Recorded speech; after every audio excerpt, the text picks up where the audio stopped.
Hello, and welcome back to day 4 of 100 Days of Clarity. Today, we're going to dive right back into writing code and continuing our track of learning the most basic types. And so while on our day 3 lesson, we learned about the most basic type of all, which is the Boolean, and the most basic unique type to clarity, which is the principal, today we're going to cover probably the most universal data type in all languages, which is the number. Or in this case, we're going to be dealing with two types of numbers, or two different ways of defining them. There's something called a Uint, which is an unsigned integer, and then a signed integer. As the name suggests, unsigned integer means it's an integer that cannot have a negative sign. So it's only 0 and above, positive integers. As you can expect, a signed integer means that you can have both negative and positive integers. Just for quick reference, 99% of the times in Clarity or in Stacks, you are going to see Uints or unsigned integers. And so with that in mind, let's go ahead and open up the folder and the file that we had open last time and start writing functions with integers, with numbers. And okay, cool. So we have our file open. And as you can see, we're just going to continue off the Clarity Basics 1 file. And we're going to go ahead and just start writing a couple functions. And as you expect in any programming language, math or the most basic math operations are standard. Clarity is no different. So we're going to go ahead and just start firing away different functions using ints and uints and seeing how they behave. So let's go ahead at the top, mark that we're in day 4 in the comment section, day 4. And we're going to be discussing uints, ints, and simple operators. And again, simple operators is just a fancy way of saying a lot of the functions that come with math. So addition, subtraction, dividing, multiplying, etc., etc. Cool. So let's go ahead and write day 4. And the very first function that we want to test is, of course, being able to just read what happens when two numbers are added. So we're going to have another defined read-only function.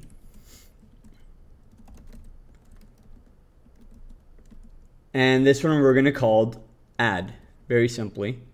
And in the body, all we're going to do is add u1 plus u1, which we would expect the value of u2. Let's go ahead and also write the equivalent of a subtraction of a subtraction formula, except this time we're going to do something interesting. As you can see by the number that I have written above on line 21, there is a u in front of that number. That u stands for unsigned, and it's what signifies that this integer is an unsigned integer. And so with that being said, we know that an unsigned integer should never be negative. And so for this next example, let's go ahead and try doing that on purpose. So we're going to go ahead and we're going to do subtraction, which again works the same way as adding. So parentheses, minus, and then you're going to have one number minus the second number. And so let's have u1. Since we're placing u2 as the number that we're going to take away from u1, and again, we know we're dealing with unsigned integers, and we can't get a negative sign, we expect to see an error when we run this. So again, let's go back to our terminal. And if you don't remember how to run a Clarity contract, you have to change the directory until you're in the right folder, and then go ahead and type in clarinet console. So I'm going to cd into documents and cd GitHub and cd Clarity practice. And I just want to make sure I'm in the right directory. Okay, cool. And then cd 100 Days of Clarity V. Okay, cool. So now that I'm in the right directory, I write clarinet console. And once again, we can see that our local blockchain environment has been spun up. We can see that we have all these public functions from our Clarity Basics 1 contract. And so again, just a review of last time, but whenever you want to interact with these functions and you're manually testing, as long as you have these two arrows here, these two double arrows here, you can type in parentheses contract dash call question mark dot the name of the contract, so Clarity Basics 1, and then the function we want to run. And here we're going to run add first. Close parentheses, and as we press enter, we can see that we indeed get U2, which is what we expect from U1 plus U1. And so now let's go ahead and try subtracting. And if we run subtract, okay, we get something that says error, runtime error. And this is the first time we've seen an error, and it was on purpose so that you guys can get used to interpreting these messages. I will give a warning. These messages are often not very straightforward, especially if it's your first time programming. And so be patient when you come across something that says runtime error. And so let's just read through this as an exercise. So we see error, runtime error while interpreting, the contract, and then we see runtime arithmetic underflow. So right there, that gives us a hint to, hey, this is something that has to do an issue with math, and it has to do with underflow. As you can guess, that underflow aspect comes from the unsigned integers. And so to fix this, we can go back to our contract and just easily just remove the U. So now we're just dealing with signed integers and not unsigned integers. We save, we go back to our terminal, we rerun it again, and now if you run subtract, we indeed get -1. So it's a key distinction to make. Using uint versus int will give different results. And again, the data types in Clarity have to match if you're doing any operation with data types. And so, for example, you cannot add U1, you cannot add an unsigned integer plus an integer, or you cannot subtract an unsigned integer from an unsigned integer, etc. If we try doing it here, I doubt it would even let us. Yeah, we get error detected here. Sorry. Yeah. Okay, so now we've seen the two most basic math operations, which are add and subtract. Let's go ahead and review the other two that you would expect to see in any language, multiplying and dividing. So first, go ahead and write a define read-only function for multiplication and just call it multiply. And then for the body, press enter, indent, and then open parentheses,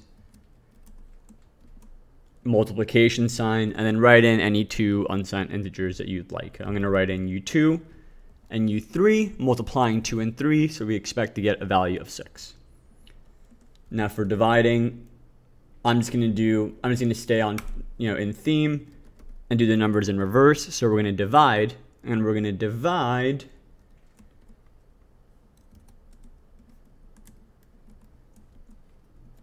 U6 by U2. Okay, and so now we have both multiplication and division functions written out, and these should work.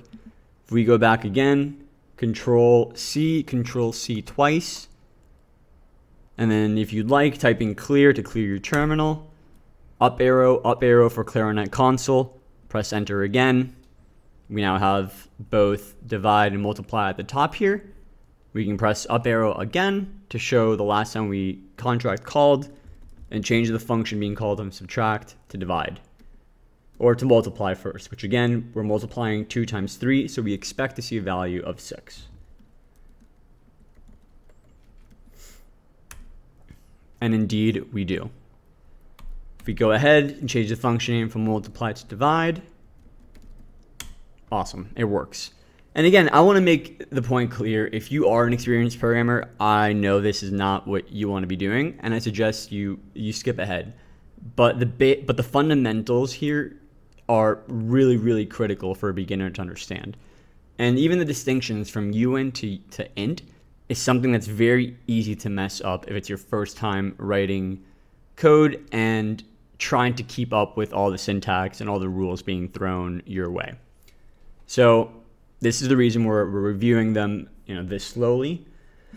Now that we have our 4 simple operators done for math, though, I want to show you guys 2 additional internal functions, again, functions that are provided by Clarity, that actually do help us go from uint to int, or from int to uint if we ever need to. Again, realistically, you don't see these functions used often in the wild, but since we're reviewing the distinction between them, it's cool to look at them. So let's go ahead and write another define read-only function here. And first we're going to go from uint to int. Again, for the body, press enter twice, then indent. And the function that we're calling, go from uint to int, is something called toInt.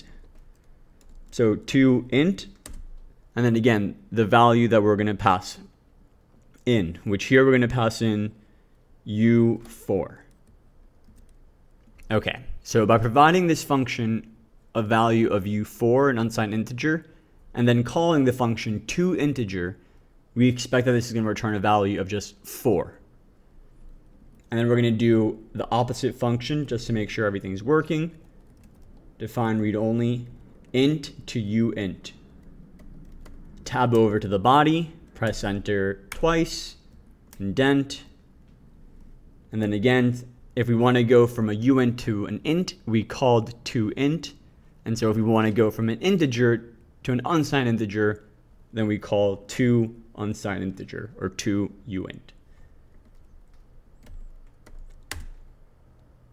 And you know what? We're going to try forcing an error here and see if we can pass in -2, if it'll even let us. Okay, cool. So this should give us an error because again, we're trying to go from an signed integer to an unsigned integer, but we're passing a value of -2. An unsigned integer doesn't support -2. So this should return an error. We go back to our terminal, Control C, arrow up to run the environment again. And let's go ahead and first test out uint to int, which we expect to work. Since we're passing a value of u4, we expect to see a value of 4, which indeed we do. And now the inverse, we're going to pass a value of int to uint. Sorry, we're going to call the function into uint. But and we're expecting to go to an unsigned integer, but we're passing a value of -2. And indeed, as you can see, we get another runtime error. And if you actually read carefully, you can see that same clue here, arithmetic underflow. Okay. And so with that done, I want to show you guys just one more new error. So again, we're going to see these over and over and over. And the point of seeing these errors is to remind yourself, and again, if it's your first time programming, this is a lesson that takes forever to sink in. The code is never wrong. It's never wrong. So if you see a runtime error, it's extremely frustrating, especially if it's very verbose, but the hint is always in there. So get used to just reading these over and over. Over time, you'll start seeing that there's only, a limited number of error messages that'll pop up, and it's just a matter of reading them and trying to figure out what they mean. And so what we're going to do here is we know we can divide, but let's try dividing by 0. We save that in our contract, go back, Control CC, Clarinet console, and now we're going to run our divide function again. And we indeed get a runtime error. And if you read the runtime error, here in runtime, it actually no longer says arithmetic underflow, but it says divide by 0. So sometimes the error messages are this straightforward. And with that being said, we're going to go ahead and call it a day there. We now introduce you to numbers and the two different types of numbers, signed integers and unsigned integers. We reviewed the most basic operations, adding, subtracting, dividing, multiplying, as well as 2 functions to convert from uint to uint, or the inverse from int to uint. In the next lesson, we're going to go ahead and show and go over the more advanced operators that you would expect to see in almost any programming language and in Clarity as well. So, see you tomorrow.